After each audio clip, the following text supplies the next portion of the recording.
आप देख रहे हैं श्री हरि कृपा आश्रम चैनल। संस्थापक स्वामी श्री हरि चैतन्य पुरी जी महाराज।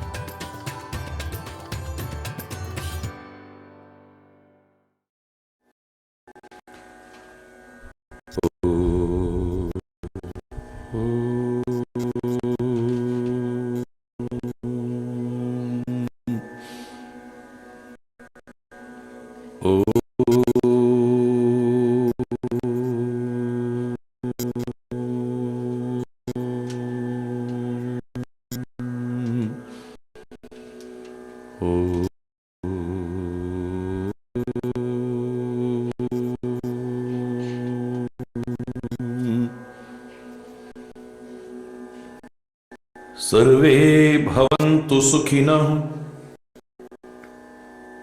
सर्वे सन्तु निरामया, सर्वे भद्राणि पश्यन्तु, मा कश्चित् दुःखभाग् भवेत्। ॐ शान्ति शान्ति शान्ति।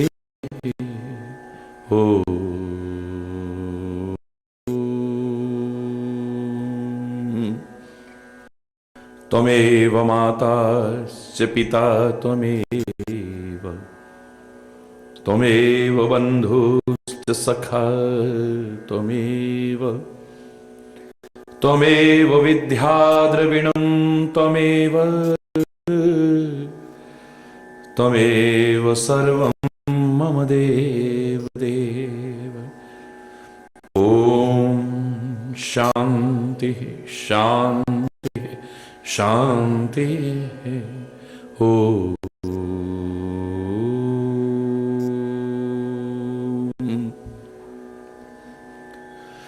चैतन्य शाश्वतं शान्तं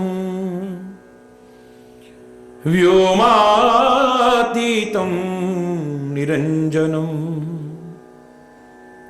नादबिन्दुकलातीतं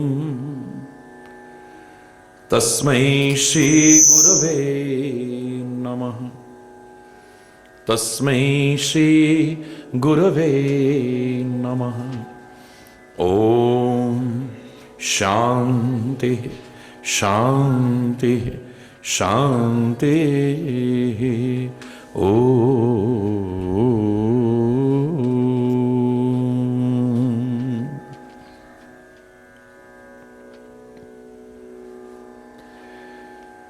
डरते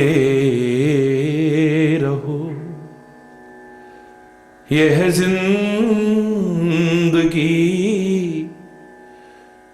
बेकार ना हो जाए। डरते रहो, यह जिंदगी बेकार ना हो जाए। सपने में भी किसी जीव का अपकार ना हो जाए। सपने में भी किसी जीव का अपकार ना हो जाए। डरते रहो, यह तन मिला अनमोल सदाचार के लिए।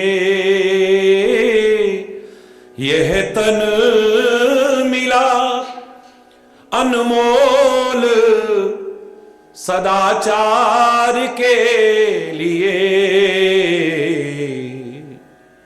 विषयों में फंस के इससे अनाचार ना हो जाए। विषयों में फंस के इससे अनाचार ना हो जाए। डरते रहो, डरते रहो, यह जिंदगी बेकार ना हो जाए। डरते रहो। सेवा करो सभी की और सत्कर्म हरि भजन। सेवा करो सभी की और सत्कर्म हरि भजन। इतना करके भी कहीं अहंकार ना हो जाए। इतना करके भी कहीं अहंकार ना हो जाए। डरते रहो, डरते रहो, यह जिंदगी बेकार ना हो जाए। डरते रहो, यह जिंदगी ना हो जाए। डरते रहो। ऐ मन लगी है बाजी माया मोह जाल से। ऐ मन है बाजी माया मोह जाल से। धोखे में फंस के अब के कहीं हार ना हो जाए। धोखे में फंस के अब के कहीं हार ना हो जाए। डरते रहो, यह जिंदगी बेकार ना हो जाए। डरते रहो, यह जिंदगी बेकार ना हो जाए। डरते रहो, डरते रहो, डरते रहो।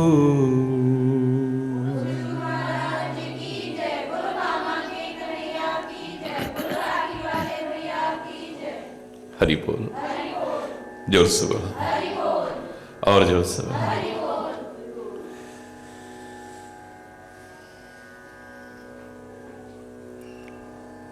अंगद ने बहुत समझाया, लेकिन अभिमानी रावण समझने की बजाय अत्यंत क्रोध में आकर उसी को अपशब्द कहने लगा है।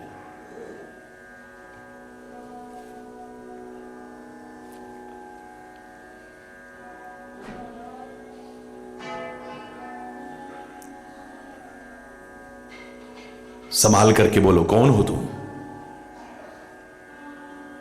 क्या मुझे जानता नहीं है तू? देवताओं के शत्रु रावण को नहीं जानता है तू?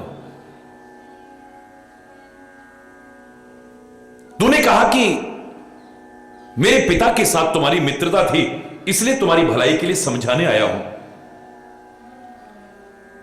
अपने पिता का और अपना नाम तो बता दे जरा।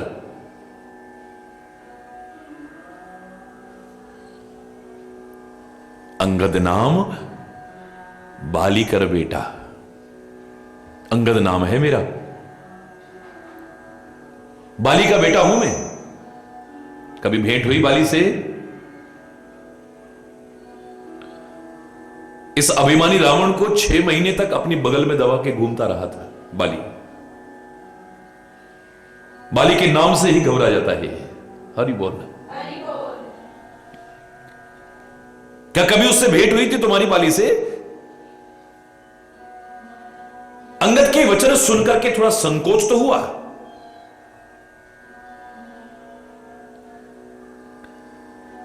लेकिन लोगों के सामने अपने मिथ्या अहंकार को भंग नहीं होने देना चाहता है।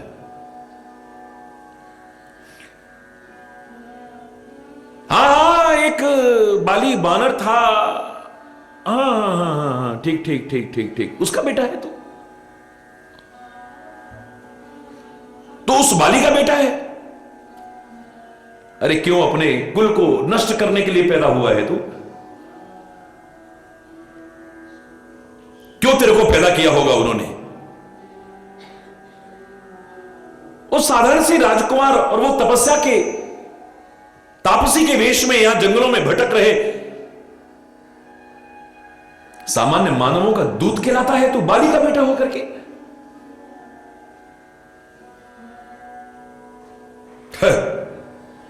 मुझे तो तरस आ रहा है तेरी बुद्धि पर। कौन कह रहा है? रावण कह रहा है। हरि बोलना। याद रखना, ये अभिमान भगवान से हमें दूर कर देता है। अभिमान हमारे पतन का मार्ग सुनिश्चित करता है। अभिमान हमारे प्रगति के मार्ग को रोक देता है। अभिमान हमारी वाणी, हमारा स्वभाव, हमारा आचरण सब नष्ट कर देता है। अभिमान हमारे संबंधों की मधुरता को समाप्त करा देता है। अभिमान जीते जी ही मृतक तुल्य बना देता है, चाहे वो अभिमान किसी चीज का भी क्यों ना हो। नहीं रहा कभी किसी का। हरि बोलना। अगर अभिमान ही करना है, लोगों को आदत पड़ गई है बड़ा अकड़ने की, तो करो ना अभिमान। मैं कह रहा हूं अभिमान करो। तुम किसकी औलाद हो? किसकी संतान हो तुम? अभिमान करना है तो अपने परमात्मा और सदगुरु पर करो, अपने राष्ट्र पर करो।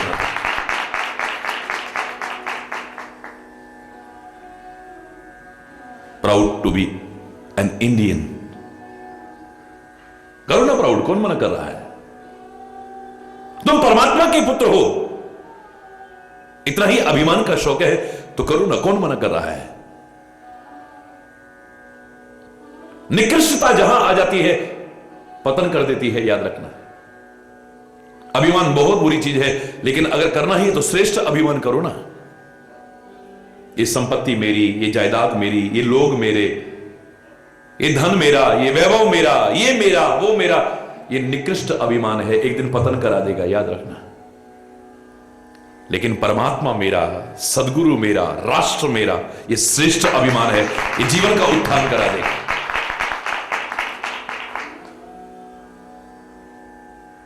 श्रेष्ठता जहां आ जाती है, श्री शब्द जहां लग जाता है, फिर वो बुरा नहीं रह जाता है। लंका को लोग कितना भी बुरा कहते थे, अब क्यों नहीं कहते लंका को बुरा? हरि बोलना।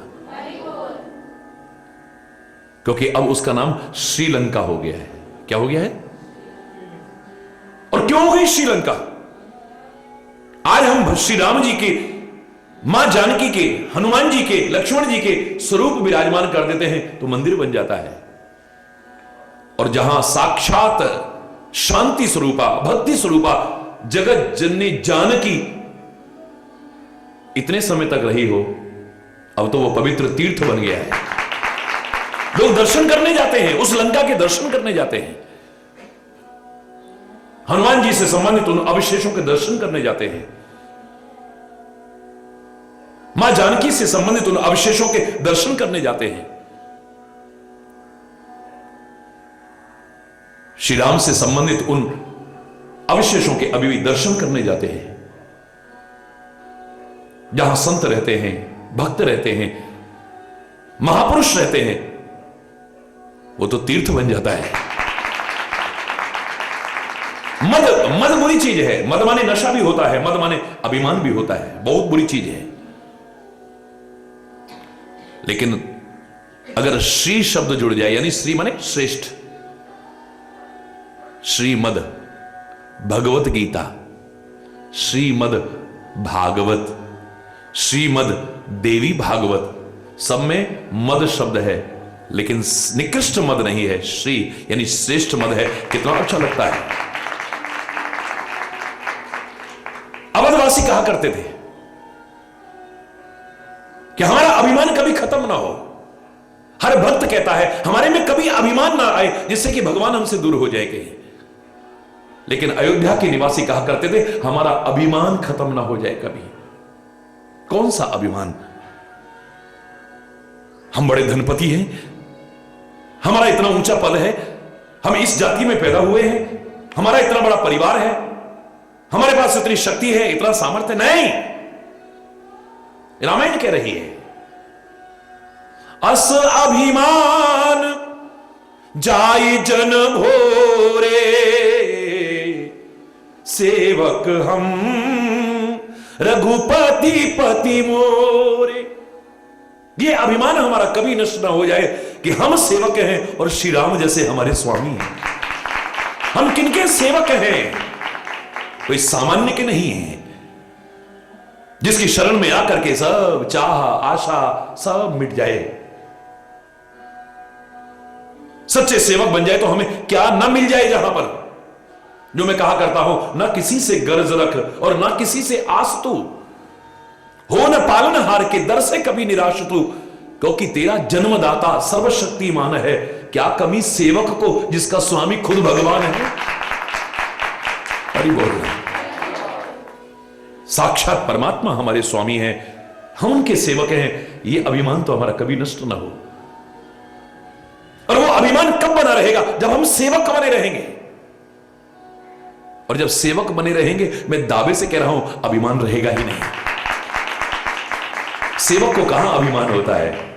जो अपने आप को स्वामी समझता है वहां संभावना हो सकती है। हरि बोलना। जो अपने आप को दास कह रहा है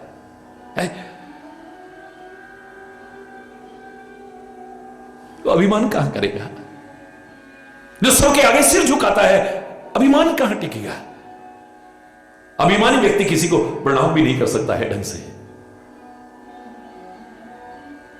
अकड़ा रहता है। और मैं तो कहा करता हूं, अभिमानी अकड़ में रहता है, और अकड़ तो मुर्दे की पहचान है। मैंने हमेशा कहा है, मुर्दा अकड़ता है, जिंदा कभी नहीं अकड़ता है। आप देखो कभी कौन अकड़ता है? मुर्दा अकड़ता है।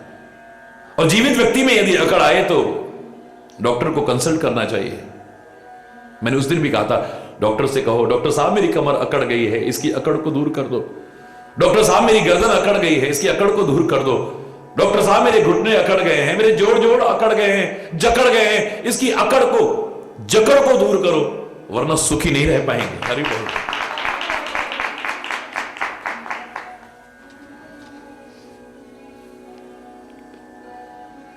अभिमान में है, उसके समझ में नहीं आएगी बात। अंगद से कहता है, अच्छा फिर अपने पिता की बाली की कुशल तो सुना, कैसा है भाई? अंगद ने कहा, चिंता मत कर, तेरी प्रवृत्ति देख करके पता लग रहा है कि चंद दिन में तू भी उसके पास पहुंच जाएगा, और खुद ही उससे जाकर के पूछ लेना कि परमात्मा से विरोध करने पर कैसी कुशलता होती है। ज्यादा दिन की बात नहीं है, चंद दिन की बात है ना। मुझसे कुशल क्यों पूछ रहा है? तू स्वयं बाली के पास पहुंचेगा, उससे पूछना, वो तेरे को अच्छी तरह से समझाएगा कि परमात्मा से विरोध करने पर कैसी कुशलता रहती है।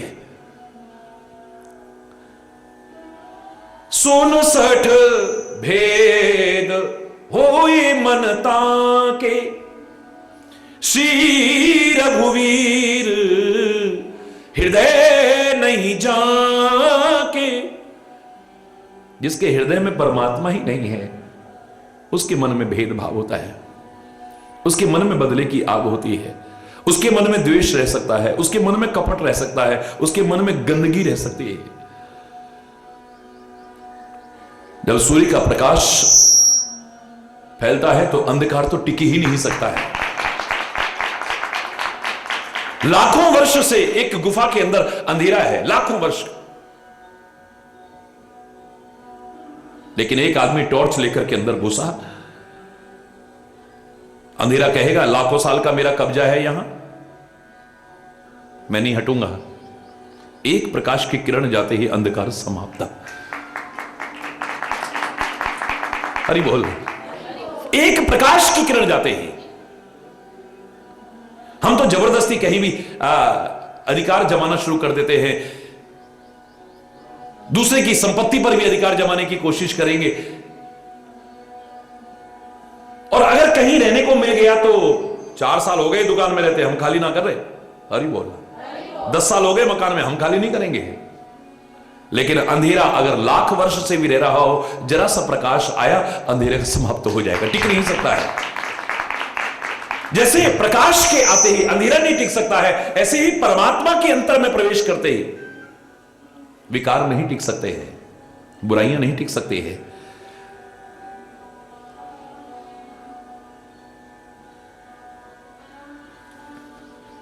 श्री रघुवीर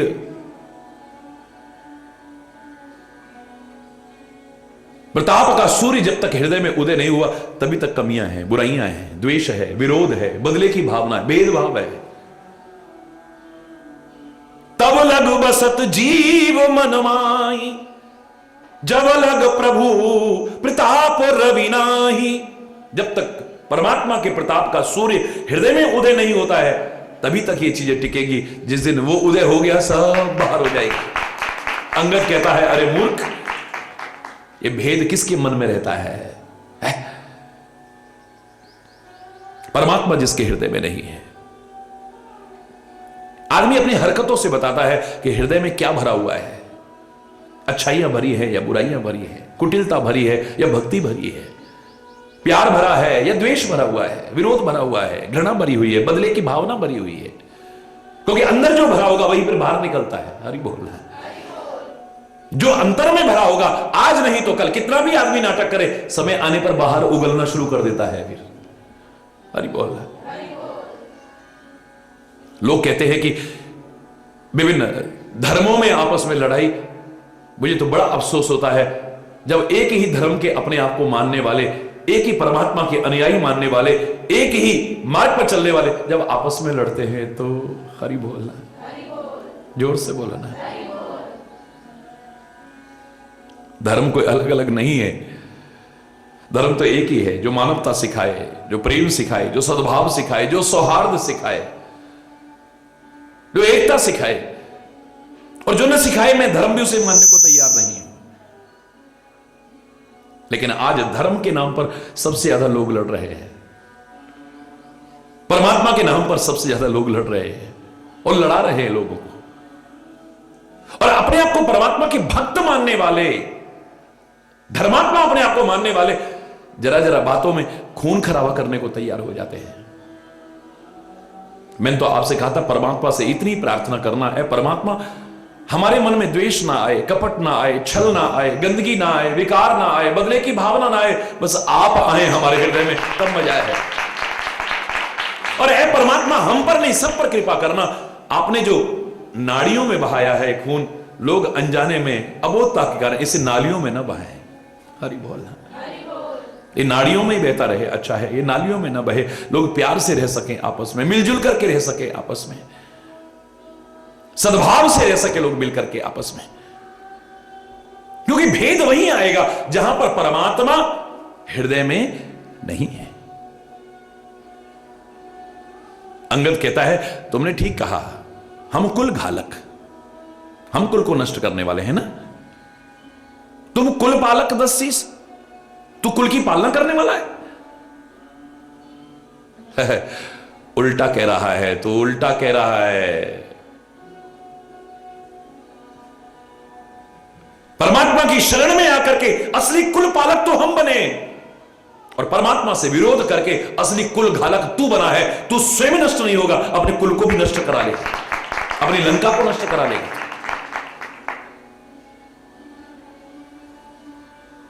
अंधो बधिर न अस कहीं,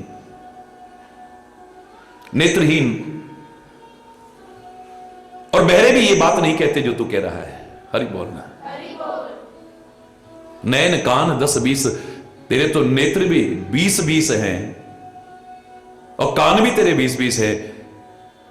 ना तू देख पा रहा है कि सामने वो जो है वो सामान्य मानव नहीं है, साक्षात परमात्मा है, और तू परमात्मा से विरोध कर रहा है। परमात्मा से न तेरी आंखें देख पा रही हैं और न ही तेरे कान सुन पा रहे हैं। क्या तेरे कान सुन नहीं पा रहे जो उनका यश चारों ओर फैल रहा है?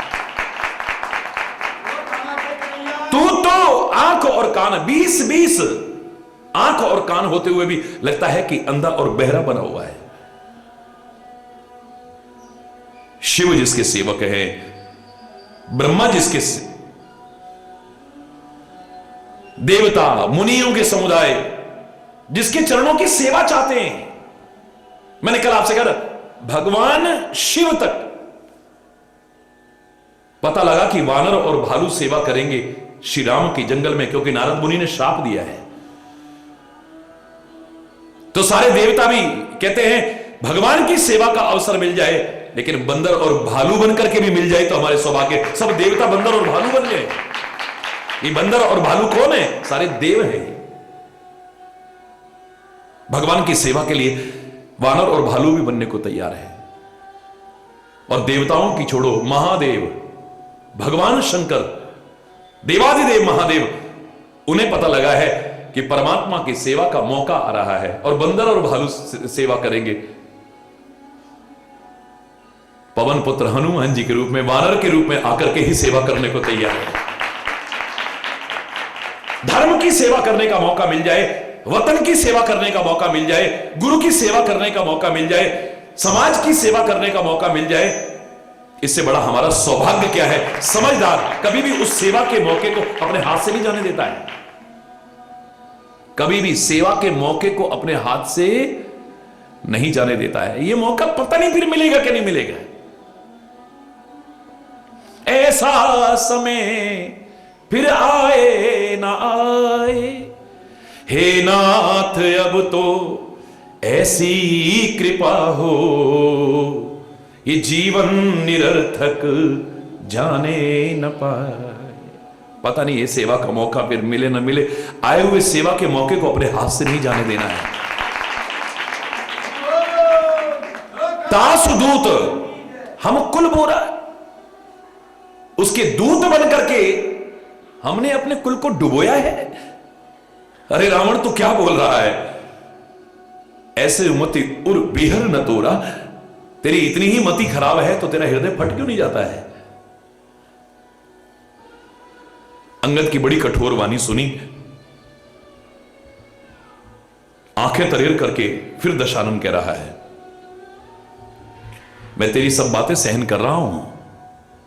जानता है क्यों सहन कर रहा हूं ओ अंगद? क्योंकि नीति धर्म में जानत आऊं। नीति का पालन करता हूं मैं, धर्म का पालन कर रहा हूं मैं।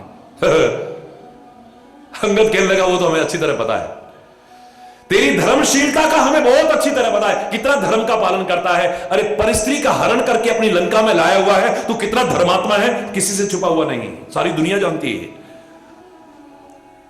और तू नीति का कितना पालन करता है, दूत की रक्षा का कितना उत्तरदायित्व निर्वाह करता है, वो भी हम देख चुके हैं। हमारा साथी हनुमान आया था यहां, जिसकी पूंछ में आग लगा करके तूने जलाने की कोशिश की, पर जो किसी के लिए खड्डा खोदते हैं ना, कई बार उस खड्डे में खुद गिर जाते हैं। उसकी पूंछ तो नहीं जली, पर तेरी लंका जल करके खाक हो गई। जो किसी का बुरा करेगा कभी उसका अच्छा नहीं हो सकता है, याद रखना। किसी का बुरा करके आदमी अपना भला चाहे, मूर्खतापूर्ण चाहना है ये। आज नहीं तो कल, कल नहीं तो परसों, एक दिन आएगा, हमें उसका फल अवश्य भोगना पड़ेगा। बीज बोते समय नहीं पता चलता है, लेकिन जब फसल काटते हैं तब पता चलता है। फिर रोते हैं हम, अब बोए पेड़ बबूल का तो फिर आम कहां से खाए? हरि बोलना। अभी नहीं पता चल रहा तेरे को, जब इसका फल भोगेगा तब तेरे को पता चलेगा। एक कुल्हाड़ी अगर चंदन को काटती है तो चंदन की तो संत जैसी विशेषता है, वो खुशबू देता है, काटने वाले को भी खुशबू। आप टुकड़े टुकड़े कर दो चंदन के, फिर भी खुशबू दे, घिस दो उसे, यहां तक कि आग में जला करके चंदन को खाक कर देना, लेकिन फिर भी खुशबू फैला देगा चारों ओर, सुगंधी फैलाएगा। ये चंदन की विशेषता है, ये संत की विशेषता है। बुरा करने वाले का भी जो भला चाहे, बुरा चाहने वाले का भी जो भला चाहे, और बुराई करने वाले का भी जो भला चाहे, वो संत ही हो सकता है, कोई और नहीं। दुष्ट नहीं कर सकता है ऐसा।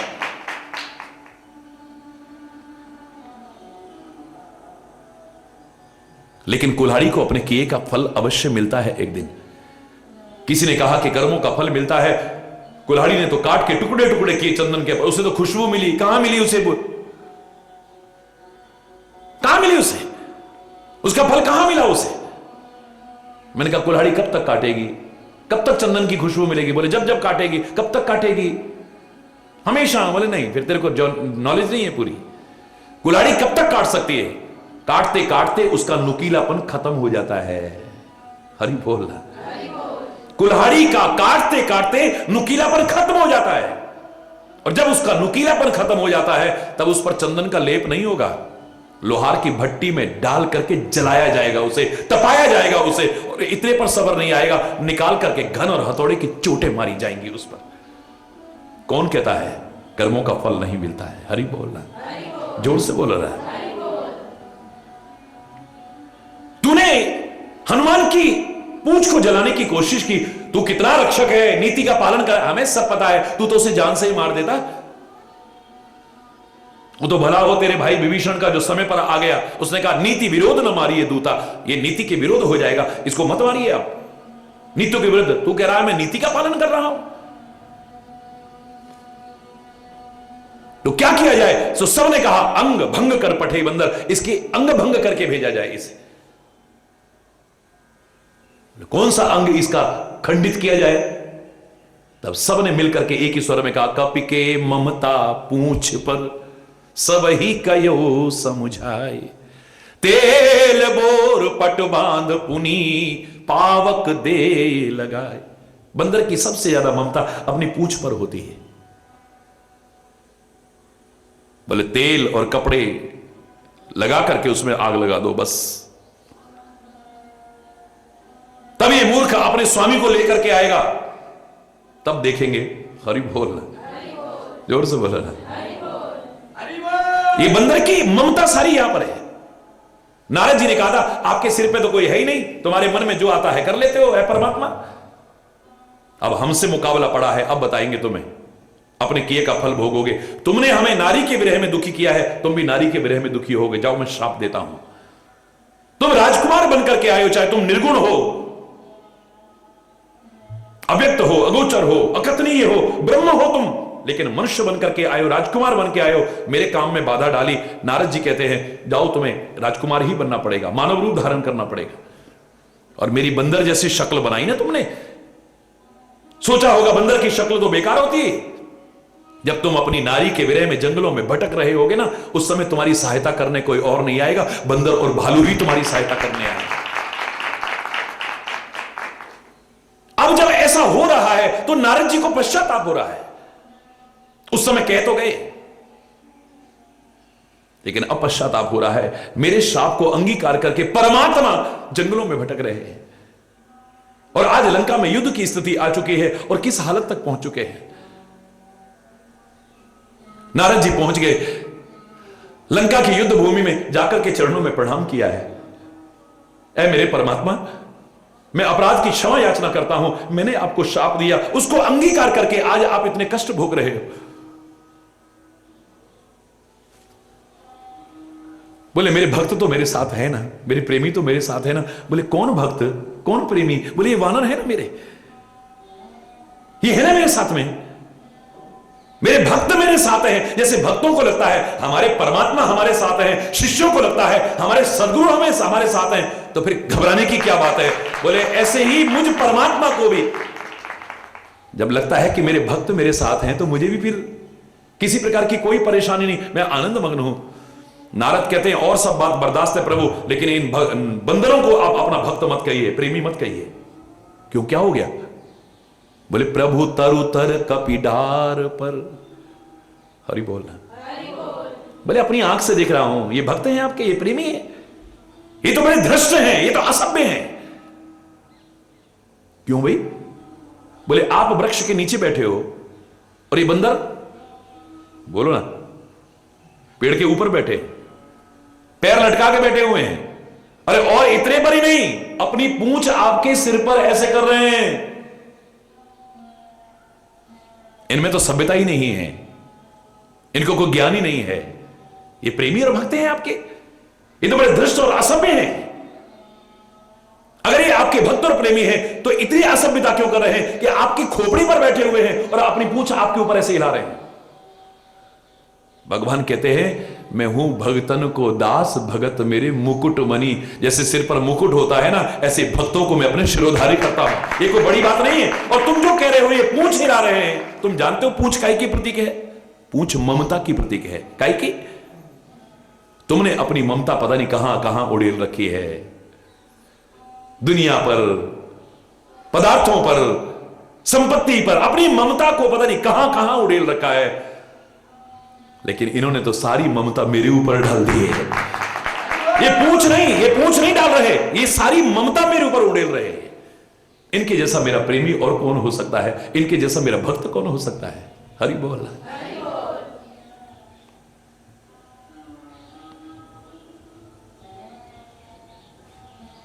हरि बोलना।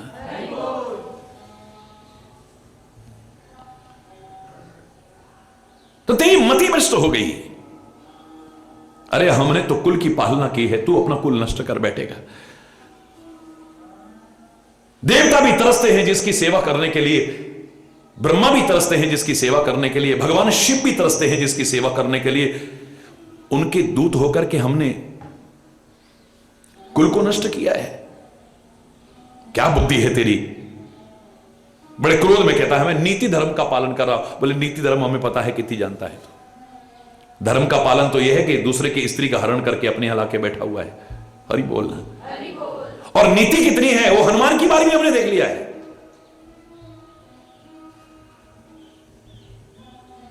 देखी नयन दूत रखवारी, बूढ़ न मरहु धर्म व्रतधारी। अबे डूब क्यों नहीं मरता है वो धर्म व्रतधारी? तेरी बहन को कुरूप कर दिया, उसके नाक कान काट दिए शूर्पणखा के, तूने इसलिए क्षमा कर दिया होगा क्योंकि धर्म का पालन करता है ना तू। तो बड़ी तेरी धर्मशीलता जा। ओहो, आपके दर्शन करके तो हम भी परम सौभाग्यशाली हो गए महाराज। हरि बोला। जय हो, जय हो। जन जल पस जड़ जंतु कपि, सठ विलोक मम बाहु। अभिमान बड़ी बुरी चीज है। वास्तविकता के धरातल पर आदमी को जीने नहीं देता है। यथार्थता के धरातल पर जीने नहीं देता है। मिथ्या जल्पनाओं और कल्पनाओं में खोया रहता है। अभिमानवश व्यक्ति अपने से ऊपर किसी को समझता नहीं है। अभिमानवश व्यक्ति, बिल्कुल स्थिति वही है। ऊंट अपने आप को सबसे ऊंचा समझता है। वो तो जब पहाड़ के नीचे से निकलता है तब पता चलता है कि मुझसे ऊपर भी कोई है, मुझसे ऊपर भी कोई है, तब पता चलता है उसे। ये जल्पनाएं मत कर। अभिमानवश अभी भी रावण यही बोल रहा है, सठ विलोक मम बाहु। देख मेरी भुजाओं को, लोकपाल बल विपुल शशि ग्रसन हेतु सब राहु। ये मेरी भुजाएं जो है राहु की तरह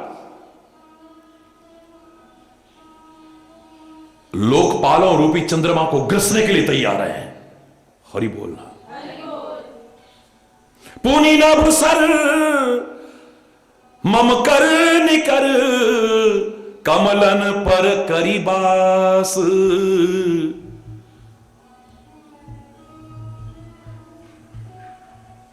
तेरे को मालूम है, शोभत भयउ मराल इव शंभु सहित कैलाश। मेरी भुजाओं में कितनी ताकत है जानता है तू? मेरे कर कमलों में शंकर कैलाश सहित विराजमान रहा। इतनी ताकत है मेरी भुजाओं में। हरि बोलना। आदमी उसको तो याद रखता है, ये याद नहीं है कि शंकर जी ने अपने भक्त का मान रखने के लिए स्वयं हल्के होकर के उसे स्वीकार कर लिया, लेकिन अभिमान को नष्ट करने के लिए उन्होंने पैर के अंगूठे से जरा सा दबाया था तो रोने लगा था ये दबने की वजह से। तब इसका नाम क्या पड़ा? रावण पड़ा। रावण का तात्पर्य या तो रुलाने वाला उसको रावण कहते हैं, या रोने वाला उसको रावण कहते हैं। ये रोया है उस समय, तब इसका नाम रावण पड़ा है। ये ऋषियों को, मुनियों को, भक्तों को, संतों को सताता है, दुनिया को रुलाता है, इसलिए रावण पड़ा इसका नाम। तो क्या कह रहा है? मेरे कर कमलों। अब आदमी अपने कर कमलों से नहीं कहता कभी भी, याद रखना। आप कह सकते हो किसी महापुरुष के लिए उनके कर कमलों से उद्घाटन होगा। कर कमल शब्द आप लगाओगे। आपका मुख कमल बहुत सुंदर है, ये नहीं कहेगा आदमी मेरा मुख कमल देखो जरा। हरि बोलना। मैं अपने मुखार बिंद से कह रहा हूं, कभी नहीं कहेगा। आप कह सकते हो आपके मुखार बिंद से सुनकर के आनंद आ गया है। अरविंद माने भी कमल होता है। मेरे नेत्र कमल देखो, आदमी नहीं कहेगा कभी, सामने वाला कहता है आपके नेत्र कमल जैसे हैं। हरि बोलना। मेरे चरण कमल तुम्हारे घर में पधारेंगे, जो कहता है मिथ्या अभिमानी है वो नहीं कहेगा कभी भी। लोग कहते हैं आपके चरण कमल अगर हमारे यहां भी पधार जाए। एक कमल शब्द क्यों जुड़ता है जानते हैं आप? जब व्यक्ति अपने आप के जीवन को, अपने जीवन के चिंतन को, अपने जीवन के स्तर को ऊंचा उठाता है, ये दुनिया में व्याप्त बुराइयों में, गंदगी में अपने आप को लिप्त नहीं करता है, तब उसके जीवन और क्रियाकलाप के साथ, अन्न प्रकरण के साथ कमल शब्द जुड़ता है। कैसे? लोग आमतौर से कह दिया करते हैं महाराज जी दुनिया बड़ी वैसी हो गई। हरि बोल। बड़ी गंदी दुनिया है महाराज जी, बड़ी गंदी दुनिया है। मैं ऐसी कह दिया करता हूं भाई साहब आप कहां रहते हैं दुनिया में? आप गंदे हैं। हरि बोल। ध्यान से सुनिएगा। महाराज जी दुनिया बड़ी गंदी हो गई है। आप कहां रहते हो? दुनिया में। आप गंदे हैं। हरि बोल। जोर से बोलो। कोई आदमी अपने आप को गंदा नहीं मानेगा और दुनिया गंदी हो गई है। एक एक से पूछ लो कोई अपने आप को गंदा मानता हो तो, दूसरों को गंदा कह रहा है। जब सारे के सारे अपने आप को गंदा नहीं मान रहे तो दुनिया गंदी कहां हुई? बोलो ना।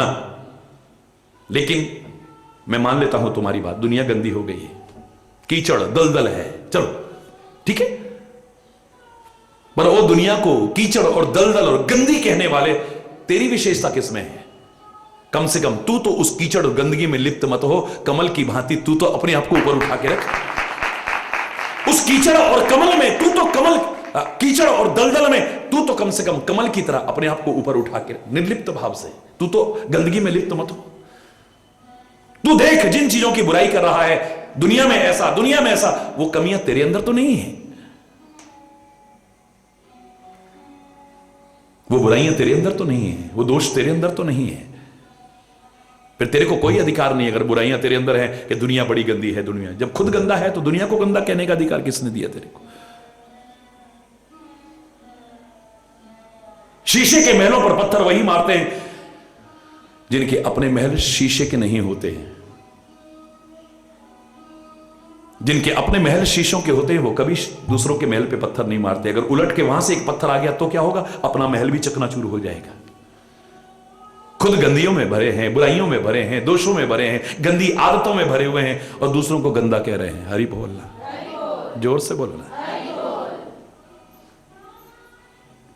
खुद अपने जीवन को नहीं संवार पाए, अपनी आदतों को नहीं सुधार पाए, अपने आचरण को नहीं सुधार पाए, अपने चरित्र को नहीं सुधार पाए, अपनी संगति को नहीं सुधार पाए, अपने कर्मों को नहीं सुधार पाए, अपने चिंतन को नहीं सुधार पाए, वो दूसरों की बुराइयां कर रहे हैं। हरि बोलना। वाह वाह वाह वाह।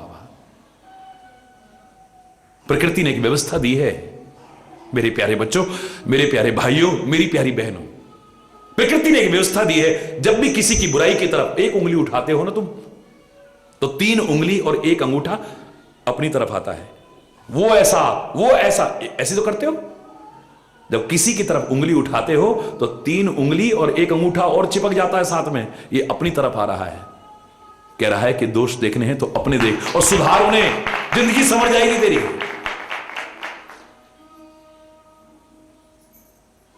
हरि बोल। तेरे भावे जो करे भला बुरा संसार, नारायण तू बैठ के अपना भवन बुहार। अरे उसके घर में गए बड़ी गंदगी, उसके घर गए बड़ी गंदगी, उसके घर में गए इतनी गंदगी, बच्चों को भी नहीं सिखाते हैं, वहां चीज फेंक, ये कर वो कर, बड़ी गंदगी उनके घर में। किसका घर गंदा है या साफ है छोड़ इसको, तू अपना घर तो साफ सुथरा रख ले पहले। तेरा अपना घर अगर गंदा है तो तेरे को अधिकार कहां से हो गया जो दूसरे के घर की गंदगी की तू चर्चा करे। बहुत बुराइयां करने के बाद भी कबीरदास ने क्या कहा था, पहले सब की कमियां निकाली। किसी को पूजा करते देखा तो पाहन पूजे हरि मिले तो मैं पूजू पहाड़। और सनातन धर्म को पालन करने वाले कभी पत्थर की पूजा नहीं करते हैं। करते हो कभी पत्थर की पूजा? पत्थर की पूजा करते हैं हम? अरे हम तो भगवान की पूजा करते हैं। अगर पत्थर की हम पूजा करते तो कभी तो कहते वो 2 फुट के पत्थर, वो 4 फुट के पत्थर, वो 2.5 फुट के पत्थर हमारी मनोकामना पूरी करना। हमारे मुंह से तो नहीं निकला कभी ऐसा। मूर्ति जरूर सामने होती है लेकिन हमारे शब्द भी और मन के भाव क्या होते हैं, ऐ परम पिता परमात्मा हमारी मनोकामना पूर्ण करना। हम पत्थर की पूजा नहीं कर रहे, किसकी कर रहे हैं बोलो ना? परमात्मा की पूजा कर रहे हैं। किसी को पूजा करके पाहन पूजे हरि मिले तो मैं पूजू पहाड़। अरे पत्थरों की पूजा करने से अगर भगवान मिल जाए तो पहाड़ों की पूजा करें हम। किसी के हाथ में माला देखी तो तुरंत कहना शुरू कर दिया, माला फेरत जुग गया, गया न मन का फेर, कर का मन का डार के अब मन का फेर। किसी को नमाज पढ़ते देखा तो एकदम से कह दिया, कांकर पाथर जोर के मस्जिद नहीं चिनाए, ताचड़ मुल्ला बांग देखा बहरा हुआ खुदाए। जिसको देखा बुराई। मुझे लगता है कबीरदास ने कभी शांत होकर के सोचा होगा तो अंदर से आवाज आई, तेरे को बुराइयां ही नजर आ रही हैं बस। हरि बोलना। ये दुनिया में बुराई के अलावा तेरे को कुछ नजर ही नहीं आ रहा है। तो सबसे पहले तो बुरा मैं हो गया, तो दुनिया में सब कुछ होते हुए खाली बुराइयां ही नजर आ रही हैं। एकदम बदल गए। उन्हीं कबीरदास जी के शब्द देखिए आप। आज हम उन्हें महापुरुष मानते हैं। क्यों मानते हैं? बुरा जो देखन मैं चला, बोलो बुरा न मिलया को,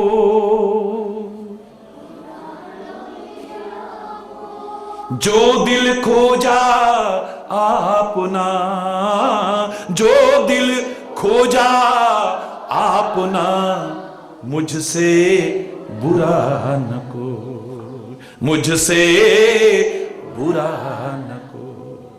जब अंदर झांक के देखा तो मुझसे बुरा कोई नजर ही नहीं आया। अब मैं जहां भी जाता हूं कहीं बुरा ढूंढने आता हूं, कोई मिलता ही नहीं अब बुरा। अगर कहीं बुरा दिखता है तो अपनी बुराई नजर आती है। दुनिया तो वही है। किसी ने कहा दुनिया बनाने वाले काहे को दुनिया, क्या दुनिया बनाई तूने? भगवान को दोष देता है। हरि बोल। क्या दुनिया बनाई तूने, बेकार। और वही दुनिया है, उसे देख करके अजब तेरी कारीगरी रे करतार। उसी दुनिया को देख रहे हैं। एक कहता है बेकार बनाई, एक कहता है वाह वाह वाह परमात्मा, रे क्या दुनिया बनाई है तूने। बिना खंबे के आकाश टिका रखा है, वाह मेरे परमात्मा। बिना कंट्रोल रूम के हवाएं हर दिशा में जा रही हैं, मौसम समय समय पर बदल रहे हैं, वाह मेरे परमात्मा। कहीं पर भंडार खुले नहीं देखे, पर जंगल में रहने वाले जीवों का पालन कर रहा है, तो जल के अंदर रहने वाले जीवों का पालन कर रहा है, तो आकाश में विचरण करने वाले जीवों का पालन कर रहा है, यहां तक कि पत्थरों में भी कीड़े पल रहे हैं, उनका भी पालन कर रहा है। वाह मेरे परमात्मा वाह। 3 भाग पानी दिख रहा है और चौथा पृथ्वी, उसके नीचे भी पानी है। जहां खोदो वहीं पानी निकल आएगा। हरि बोलना। ऊपर हम बैठे और डूब नहीं रहे। वाह वाह मेरे परमात्मा। ऐसे लग रहा है दूध के ऊपर मलाई हो और हमारा आराम से बैठे हुए सब। वाह मेरे परमात्मा वाह, किसी के हाथ में रंग और ब्रुश नहीं देखा, पर हर फूल का पत्ते का रंग अलग अलग है। वाह, किसी के हाथ में कैंची नहीं देखी, पर सबकी कतरन अलग अलग है। कमाल है। वाह मेरे परमात्मा वाह वाह वाह। एक शरीर के अंदर 5 तत्व तूने रखे और पांचों तत्व बेमेल, एक दूसरे के विरोधी तत्व, और शरीर इतना सुंदर लग रहा है। वाह मेरे परमात्मा। इस शरीर में क्या है? अग्नि, जल,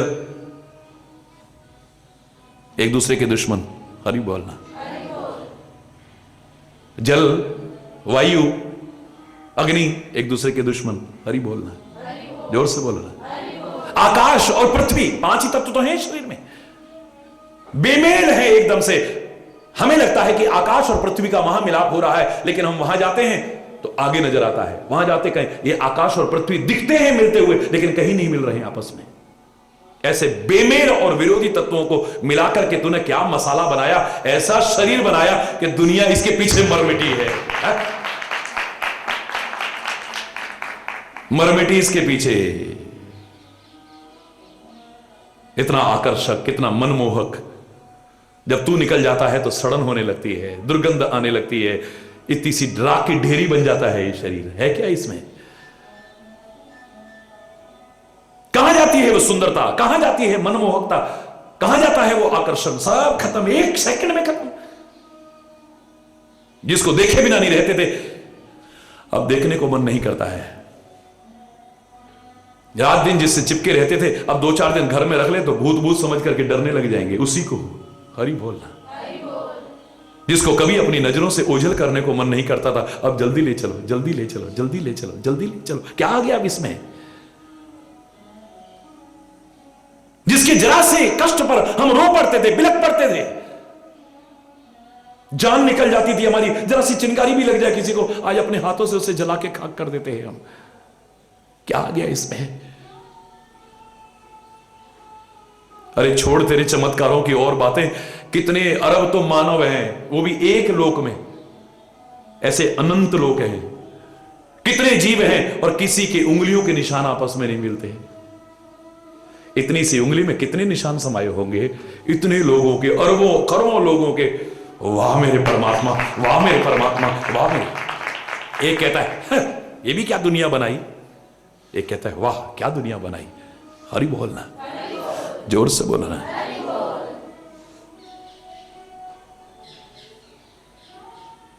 कमल शब्द हम कहां इस्तेमाल करते हैं, किन के लिए इस्तेमाल करते हैं, कभी सोचा हमने? आज चाहे हम भ्रष्ट और निकृष्ट लोगों के लिए भी, चाहे उनके पद की वजह से या किसी वजह से कह दें, उनके कर कमलों से उद्घाटन फलाने मंत्री जी के हाथ से हुआ, फलाने अधिकारी के हाथ से, चाहे कितने भ्रष्ट हो, चाहे कैसे भी हो। हरि बोलना। लेकिन कमल शब्द उनके लिए नहीं बना है। किन के लिए बना है? जिन्होंने इस गंदगी समझे जाने वाली, कीचड़ समझे जाने वाली, दलदल समझे जाने वाली दुनिया में अपने आप को कमल की तरफ ऊंचा उठा के रखा है। उस गंदगी में अपने आप को लिप्त नहीं होने दिया है। उनके हाथ नहीं है फिर कर कमल है, उनके पांव नहीं है फिर चरण कमल है, उनकी आंख नहीं कहलाती, नेत्र बोलो ना कमल है, उनका चेहरा नहीं कहलाता है, मुख कमल है। वो जवान से बोल रहे नहीं कहते मुखार बिंद, अरविंद माने भी कमल है, कमल से बोल रहे हैं। कमल शब्द अंग प्रत्यंग के साथ जुड़ जाता है। आदमी स्वयं नहीं जोड़ता है, लोग कहते हैं उसके ऊंचे उठे हुए जीवन को देख करके। लेकिन रावण का जीवन ऊंचा उठा होता तो दुनिया कहती कमल शब्द। इसके साथ एकमात्र पूरी रामायण के अंदर यह शब्द आपको मिलेगा। एक आदमी अपने मुंह से कह रहा है मेरे कर कमल। कोई नहीं कहता है अपने हाथों को कमल। यह महानता की निशानी नहीं हो सकती है, बड़पन की निशानी नहीं हो सकती है, उच्चता की निशानी नहीं हो सकती है। क्या कहता है? पूनी नभ सर मम कर निकर, कमलन पर करीबास, शोभत भयऊ मराल इव, शंभु सहित कैलाश। इन पर शोभायमान हुआ था कैलाश सहित शिव। कहीं पर कर निकर कमलन पर करीबास, मेरे कर कमलों पर। हरि बोलना। जोर से बोलना।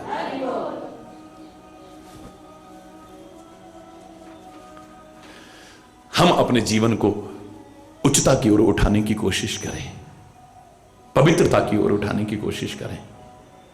लोग लोगों को हे समझते हैं, अस्पृश्य समझते हैं, अछूत समझते हैं, अपवित्र समझते हैं, लेकिन मेरे परमात्मा शिव ने किसी को भगवान कृष्ण ने गीता में आप पढ़े, किसी को जाति की वजह से अस्पृश्य नहीं कहा है, अपवित्र नहीं कहा है।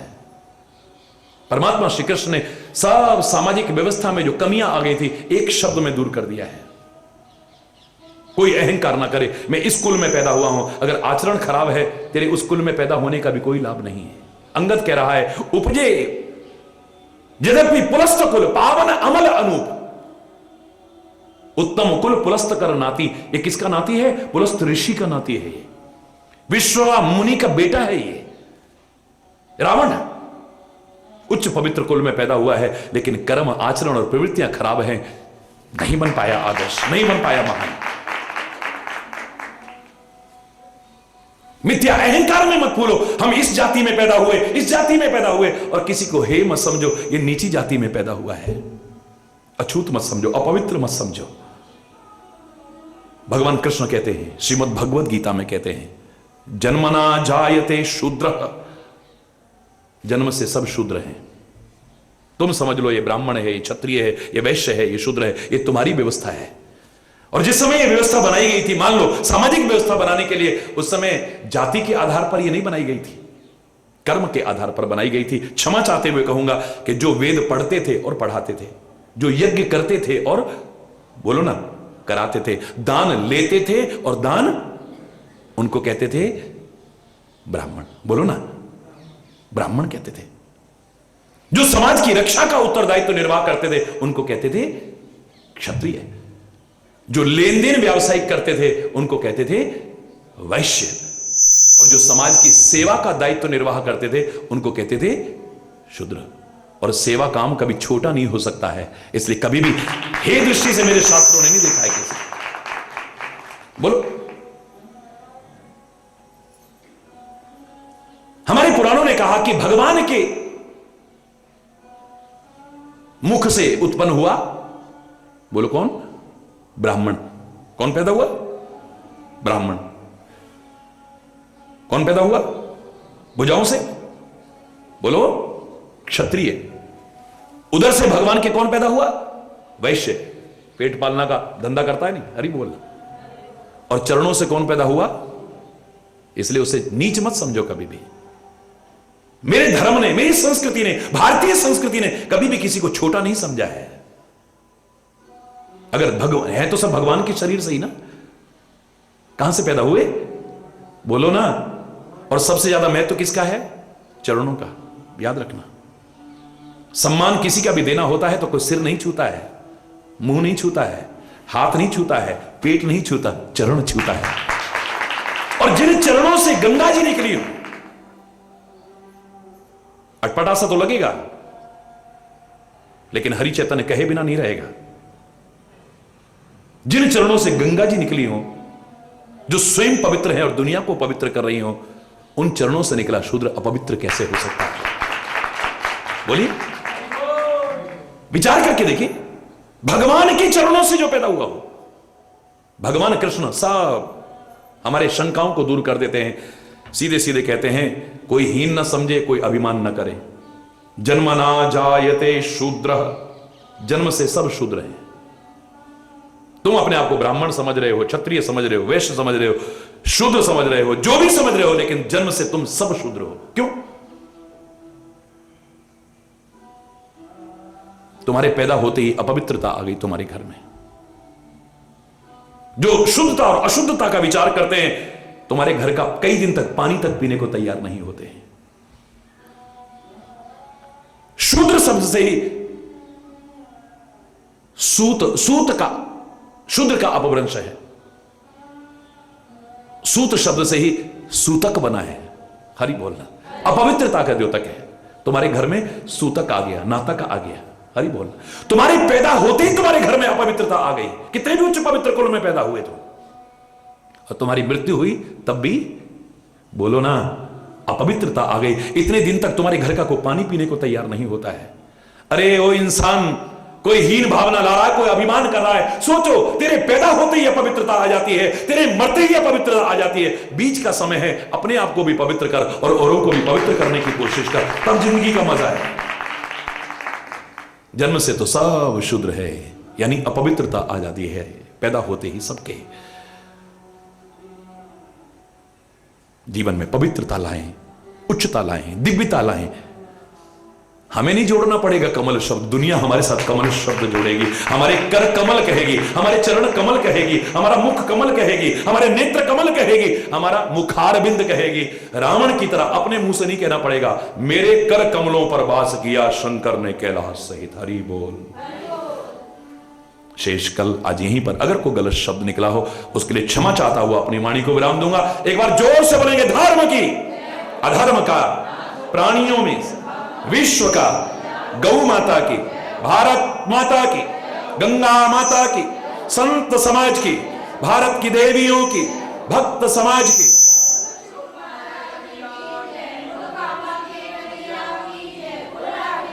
बोलो वृंदावन बिहारी लाल की जय। जय जय श्री राधे श्याम रम।